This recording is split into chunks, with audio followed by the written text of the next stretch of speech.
পুরুষ মানুষের জীবনটা বড় অদ্ভুত।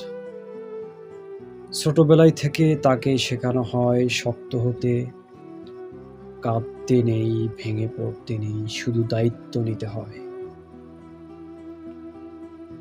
তারপর একদিন সে পরিবারের জন্য, প্রিয় মানুষের জন্য, সবার স্বপ্ন পূরণের জন্য